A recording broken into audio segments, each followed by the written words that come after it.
Hey guys, Rob here from Marketing AI and Titans of Business. Man, I can't believe it. I recorded a video to answer a question about how do I define my target market, and for some reason it didn't download the video or capture it like it was supposed to. I apologize for the low quality here. I'm just basically using Zoom and just recording the video that way.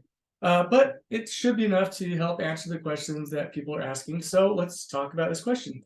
How do I define my target market? Well, that is a very, very good question. I hope that this video and the information I share here is as good as it was before, but you never know how it's going to be. So we'll find out. But anyway, I want to answer this question just first by starting that it is probably one of the most important questions you should be asking when it comes to marketing. If you don't know the target market or the people you're trying to introduce your products to, then you're at a real disadvantage. I mean, if you really want to get the best return on your ad spend, you almost certainly need to know exactly who you're targeting.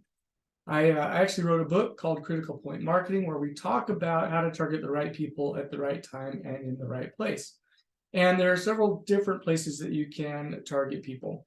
One of the first and easiest is just Google paid ads, because people, when they're actively looking for the products or services that you offer, they will do a search for, whatever that product or service is: carpet cleaning or cleaning homes or beauty salon, whatever. And if you have an ad there at the top of the Google page, or you paid for an ad on the top of the Google map listings, for example, then that is one way to target the people who are looking for your products or services, because they are looking for your products and services.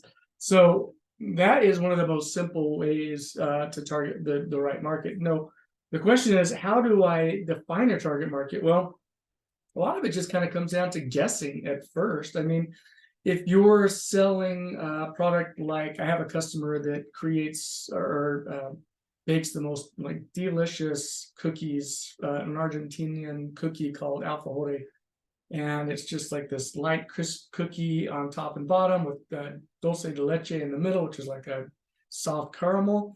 And then they have guava in there. They have different flavors of the cookies, chocolate, orange. I mean, how do you define a target market for that? Well, I'm going to be looking for people who probably into food. I also, when I ran their ad on YouTube, I also targeted by location, because they're in Chicago, and you only have a certain dollar amount when you're starting out. So why not target local people who might be more likely to kind of come in to the store as well as order online?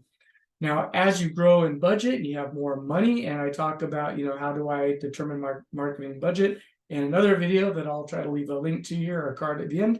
You can go watch that one. But as that money grows, then you can start putting more money into a wider and wider net, meaning different target market when it comes to psychographics and demographics, and also in a wider net as far as geographical area. So in that case, again, kind of going back to that, I tried to target people who were interested in food, world travel, baking, food shows, food networks, and those are kind of the channels that I requested that our ads be shown in front of, because I know that people who watch those shows, first of all, when I watch them, I get really hungry.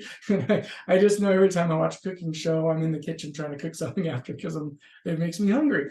And so I'm thinking, if I can get my ad up in the middle of or at the beginning of these cooking shows, then people are going to look at this ad and look at those cookies and just go, oh my gosh, I got to get some of those. And then they click the button, they go to the website, and they buy it. So that's, one way that I could start determining it. Now, I could totally have missed the mark on that. And if you're a brand new business starting out, you may miss the mark when you first get going. But if you have analytics tracking and you're tracking things on Facebook as well, and you're running ads, then these platforms will show you the ages, the genders, and the interests of the people who are clicking on the ad and buying your products. So a lot of the information can come from the analytic data that you collect via Google or through social media platforms like Facebook, Instagram, LinkedIn, etc. So you may, again, totally miss the mark when you get started, but the data will tell you what your target market is.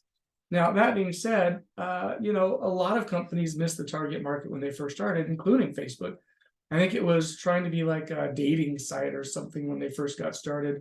And it just turned into something completely different when they started allowing everyone to get online and post information about themselves and find friends and family members and, you know, kind of link up. And so it turned them from, you know, one concept into another concept and made them billions of dollars. Same with YouTube. YouTube was not designed at first just to be kind of a free-for-all for anyone who wanted to post videos. They had a specific target in mind, and I wish I could remember what that was, because I would love to share that with you. After this video, I'll leave the comments in the notes and underneath in the description, and I'll try to find maybe a video or something that talks about that. But the point is, YouTube is also worth billions of dollars, and when they first got started, they totally missed the mark on what their target market was. So the idea is, you may assume or presume that your target market is one thing, and then you end up finding out something completely different. But let the data show you what your target market is. And a couple ways to do that. Number one, the analytics stuff we talked about, but number two, you can do polls where you can reach out to your customers on through emails and things like that, and ask them certain questions about, you know, something that's going to help you learn a little bit more about them. You can send out email lists that just kind of go to them and invite them to write you back and tell them a little about themselves. This is especially good if you're running kind of a local service or something in the area, where you can say you're really just trying to get to know people. And then that when you do that, they can write back and they can kind of explain a little bit about who they are and what they do. And also when you're networking and going to meetings and talking to people and going to people's homes, you're going to learn what the target market is. You're going to learn what kinds of people like your products. That way, when you go to market your products, you can put your ads in front of those same types of people. And that's especially true on platforms like Facebook and Instagram, because you can choose all kinds of very detailed information from what income group they're in. Maybe it's the top 50%, top 20%, top 10%. You can choose what their interests are, including things like what magazines they watch or read, and TV shows, if they're homeowners, if they're parents, if they're newly married. I mean, there's so much information on there. Now, Facebook isn't going to tell you who these people are, but you can say, these are the people who I want to market to and put my ad in front of, and Facebook will make sure that those ads go in front of those people. Then you just look at the analytic data, see if it lines up, make some adjustments, and re-go. Google can do the same thing. You can set up audience segments, so you can target specific people based on interests, ages, genders, and things like that. And then you wait for that data to come back, and Google will tell you these are the people that clicked the ad, saw the ad. And then you can have conversion tracking in there too, which means now you can even see which people bought and purchased your products and services based on these same interests. So a lot of that data can come back to you and help you define that target market.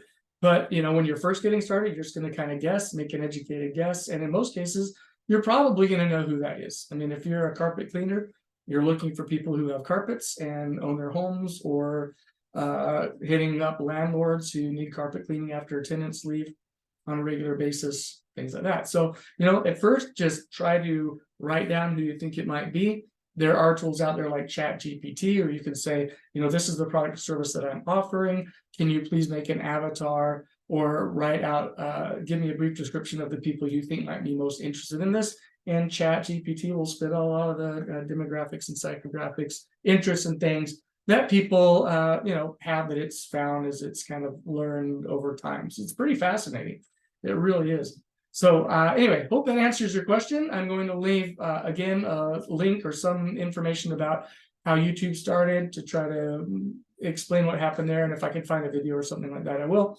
And then also I'll have some links where you can join me on Facebook, and I'd love to see you there. Feel free to ask me any more questions. I'd love to see you ask more questions on the Facebook group and where I posted this. And yeah, I'd love to help you guys out. I really want to see the small business owner succeed, medium and large too. But I think that it's the small business owners, the small town businesses, that are really going to help carry us through hard times. So Watch my other video on how to determine your marketing budget. Some really good information in there. And I will see you guys later. Rob out.